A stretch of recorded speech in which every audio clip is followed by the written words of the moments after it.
घर का मुर्दा बाहर और बाहर का मुर्दा घर। अरे मरा मांस लाना, मुर्दा तो लाना है कि नहीं लाना है? और वो भी मुर्दे को बड़े प्रेम के साथ में चौके पे बना करके, बाप रे समझी तेरे से कम नहीं हूं ना। बताओ, परमात्मा ने इसलिए नहीं भेजा है आपको हम पर, तुम खाने वाले है, तुम अपने आप पर मत लेना, मैं तुमको नहीं कहता, तो समझ जाना कि मनुष्य जीवन अनमोल रे, माटी में न ढोल रे, अब तो मिला है फिर न मिलेगा, कभी नहीं कभी नहीं कभी नहीं, अब तो मिला है फिर न मिलेगा, कभी नहीं कभी नहीं कभी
क्योंकि रामायण भी कहती बड़े भाग मानुष बड़े भाग मानव जन्म लेने के लिए। कितने बार आप लोगों ने हम लोगों ने अच्छे कर्म किया, तब आपको हमको मानव जन्म प्राप्त हुआ। ये मुर्गे बकरे खाने के लिए जन्म नहीं हुआ, और भाई से भाई लड़ने के लिए जन्म नहीं हुआ। अरे परमात्मा ने आपको हमको प्रेम करने के लिए भेजा है, दुश्मनी करने के लिए नहीं भेजा है। इसलिए हमारे माता जी का बड़ा सुंदर नाम रखा गया, भूलकनबाई तस्वीर, बड़ा सुंदर नाम रखा गया। पहले के जमाने में ऐसे ही नाम रखते थे। हमारे माता जी के मायके वालों ने बड़े आनंद के साथ में नामकरण किया। नाम सा कीर्तन साधन था सोपे अने जड़तीन ते पापे जन्मांतरी थे। हाँ, आज जिन हमारे स्वर्गवासी बाबा जी, जिन स्वर्गवासी माता जी ने सुंदर बेटे को जन्म दिया, कुड़ी कन्या पुत्र से जो सात्विक अनंतया हरिक वाटे रे देवा, एक बेटी को जन्म दिया मीराबाई के समान। बताओ, हमारे बाबा जी मकान मालक बाबा जी स्वर्गवासी सुन्नू लाल जी बाबा तस्वीर बहुत दिन पहले चले गए। छोटे छोटे, बेटा भी छोटा ही था, बेटी भी छोटी थी। उसके पहले ही उन्होंने साथ छोड़ दिए अपने बेटा बेटी को। धन्यवाद हमारी माता जी स्वर्गवासी भूलकनबाई तस्वीर। क्या मुसीबत नहीं काटी उस माँ ने अपने संतान के लिए, अपना परिवार चलाने के लिए। धन्यवाद उस माता जी को। 3-4 गांव में हमारे माता जी ने ऐसी नाम की कीर्ति रूपी धन कमाया। अरे धन संपत्ति तो बड़े बड़े घर हो जाती, धन संपत्ति नंबर 2 वाले घर भी हो जाती है, लेकिन कीर्ति रूपी धन कोई नहीं कमाता। क्योंकि धन किसने कमाया? राष्ट्रमंत्री गुरु जी महाराज, जगत गुरु तुकाराम बाबा जी, संत नामदेव महाराज, सकुबाई मीराबाई। कौन सा धन कमाए? पायो जी मैंने राम रतन धन पायो, पायो जी मैंने राम रतन धन पायो, पायो जी मैंने राम रतन धन पायो,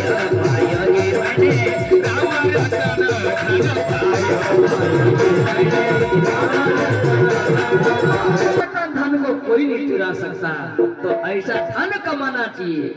अभी हमारे साहब जी बोले थे असल पानी वाले, अरे 100 साल जी गया उसको महत्व नहीं, 20 साल ही जिया लेकिन कैसे जिया इसको महत्व है। और बिल्कुल सही बात है, ये हमारे साकरे बाबा जी की वाणी है कि 100 साल तक जीना वो कोई महत्व नहीं, लेकिन 20 साल अगर जिया वो कैसे जिया ये महत्व का है। बताओ, मरा पर कीर्ति रूपी उड़ावे, अरे मरो पर कुछ अच्छा काम करके मरो, मरने के बाद जयंती होना चाहिए, आपकी नाम आना चाहिए। नहीं तो ऐसे तो पशु पक्षी भी जीते, कीड़े मकोड़े भी जीना है बहुत जी, क्या जीना है। मानव जीवन कम से कम लिए तो कुछ उसका मानव जीवन का सार्थक होना चाहिए। मरा पर कीर्ति रूपी उड़ावे। आज टुकड़ू जी महाराज, तुकाराम बाबा जी, संत नामदेव महाराज, सकू भाई, मीरा भाई, जन्ना भाई, आपके तुम्हारे हमारे समान थे। आज इनके काम से सीमेंट की मूर्ति बना करके पूजा की जाती है, और हमारा बाप मरा तो क्या किए, वो भी जोके ताकि से तेरी, बस जोके ताकि से तेरी, मुझे काम खत्म। क्योंकि उसने हमको जन्म दिया और नंबर 2 की कमाई करके धन कमाया, खाया पिया, हगा मुदा, सोया, एक दिन चले गया। कहाँ गया था, कई दिन क्या लाए, तो इसको कोई महत्व नहीं है। एक समय की बात, एक राजा साहब के घर में घोड़ा था, घोड़ा, और मई के महीने में, जून के महीने में घास सूख जाता है। अब वो घोड़े को नौकर ने छोड़ा चराने के लिए। अब घोड़ा भटक, चरे मत, घोड़ा चरे मत, ऐसे करते दिन के दिन घोड़ा सूखने लगा। राजा को चिंता पड़ी, घोड़की को कहता है, तू कैसा घोड़ा चराता है? बोले क्या बताओ जी। बोले मैं तो प्रतिदिन अच्छे हरे हरे घास में ले जाता हूँ, लेकिन चरता जाए मैं क्या करूँ जी। बोले जबकि घास मई के महीने में सूख जाता है, घास सूख जाता है। अब वो राजा साहब को चिंता पड़ी। उसी गांव में एक महाराज जी आया था कीर्तन करने के लिए। अब सब गांव के लोग जाने लगे, महाराज जी अला, महाराज जी अला, महाराज जी अला, सब जा रहे हैं। किसी के लिए तागा बना रहा है, किसी के लिए ताबीज बना रहा है, किसी को राग दे रहा है। ये राजा को मालूम हुआ हमारे गांव में महाराजा ने सबको ही जाते हैं तागा बनाने, ताबीज बनाने के लिए, नाना प्रकार काम। वो देखो सत्यानाशी माता जी, आपके जो सिर के ऊपर गमछा है, आपके सवारी आ गई थी। आप बोलते हो कि महाराज जी की नजर नहीं है, सवारी आने मत दे हो। अरे एक खान पे सवारी आई तो चल घरा, चल घरा।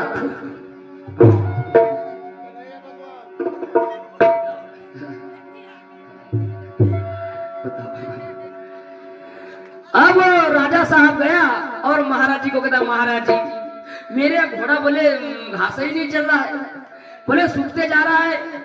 अगर आपके पास बोले कोई उपाय होगा मेरे घोड़े को ठीक करने के लिए, कोई ताबीज वाबीज, कोई तागा वागा।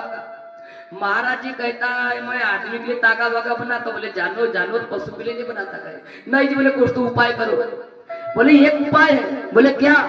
बोले आप घोड़े के नाप का चश्मा बनाओ, घोड़े के नाप का चश्मा बनाओ, और चश्मे को बोले हरा लेंस लगाओ। कौन सा लेंस लगाओ? हरा, हरा कांच लगाओ, हरा लेंस। अब राजा साहब ने वैसा किया। साहेब जी गया चश्मे वाले घर, घोड़े के नाप को नाप ले गया, ना घोड़े के नाप का चश्मा बनाया, और वो चश्मा बनाने वाले को बताया, बोले इसमें हरा लेंस लगाना। बोले ठीक। अब वो घोड़े चश्मे को हरा लेंस लगाया, राजा साहब ने लाया और ना घोड़े को चश्मा लगाया। घोड़े को चश्मा लगाया, घोड़की ने छोड़ा चरने के लिए, वही घोड़ा घास को चरने लगा। बताओ ऐसा क्यों क्यों हुआ बेटा? ऐसा पहले वो घास को नहीं चल रहा था और वहां हरा लेंस लगाया और ना वही घोड़े को छोड़ा तो वो घोड़ा चरने लगा। सूखे घास की पूरी डाल दिया तो उसको भी घास हरा दिखने लगा।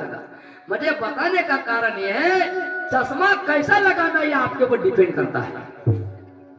आप अगर हरा लगाओगे आपको हरा दिखेगा, काला लगाओगे काला दिखेगा, नीला लगाओगे नीला दिखेगा, सफेद लगाओगे सफेद दिखेगा। अच्छा चश्मा लगाओगे अच्छा दिखेगा। ये डिपेंड आपके ऊपर कहता है कि चश्मा हमको कैसा लगाना। बताने का कारण ये है, कोई किसी को दुख नहीं दे सकता और कोई किसी को सुख नहीं दे सकता। अरे सुख दुख का दाता स्वयं ही मनुष्य है, सुख दुख का दाता स्वयं में मनुष्य है। हम जैसे खेती में बोएंगे वैसे हमको काटना पड़ेगा। बोया हमने तो कौन काटेगा बेटा? हम काटेंगे। अगर आपने बोया तो आपको ही काटना पड़ेगा। लेकिन संसार की गति बड़ी उल्टी है भाई। अरे जग बड़ा पौराना रे संतो, जग बड़ा पौराना, जग बड़ा पौराना रे संतो, जग बड़ा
ये जगत की उल्टी रीति।